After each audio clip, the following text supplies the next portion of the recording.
بسم اللہ الرحمن الرحیم۔ حضرت عبداللہ ابن عباس رضی اللہ تعالیٰ عنہ کا بیان ہے کہ ایک نابینا شخص کے پاس ایک ولد تھی جو نبی اکرم صلی اللہ علیہ وسلم کو گالیاں دیتی اور آپ کی ہجو کیا کرتی تھی۔ وہ نابینا اسے روکتا تھا لیکن وہ نہیں رکتی تھی، اسے جھڑکتا تھا لیکن وہ کسی طرح باز نہیں آتی تھی۔ حسب معمول ایک رات اس نے آپ صلی اللہ علیہ وسلم کی ہجو شروع کی اور آپ کو گالیاں دینے لگی۔ اس نے ایک چھری لی اور اسے اس کے پیٹ پر خوب زور سے دبا کر اسے ہلاک دیا۔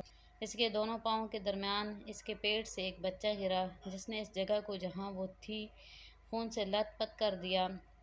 جب صبح ہوئی تو آپ صلی اللہ علیہ وسلم سے اس حادثے کا ذکر کیا گیا۔ آپ صلی اللہ علیہ وسلم نے لوگوں کو اکٹھا کیا اور فرمایا، جس نے یہ کیا ہے میں اس سے اللہ کا اور اپنے حق کا واسطہ دے کر کہتا ہوں کہ وہ کھڑا ہو جائے۔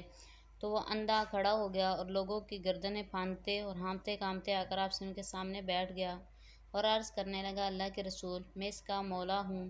وہ آپ کو گالیاں دیتی اور آپ کی ہجو کیا کرتی تھی۔ میں اسے منع کرتا تھا لیکن وہ نہیں رکتی تھی۔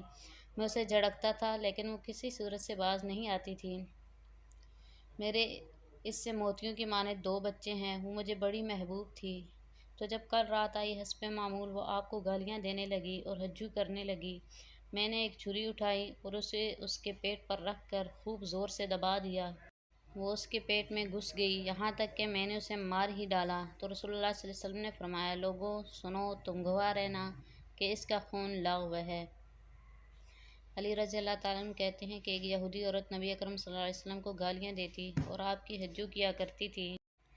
تو ایک شخص نے اس کا گلا گھونٹ دیا یہاں تک کہ وہ مر گئی۔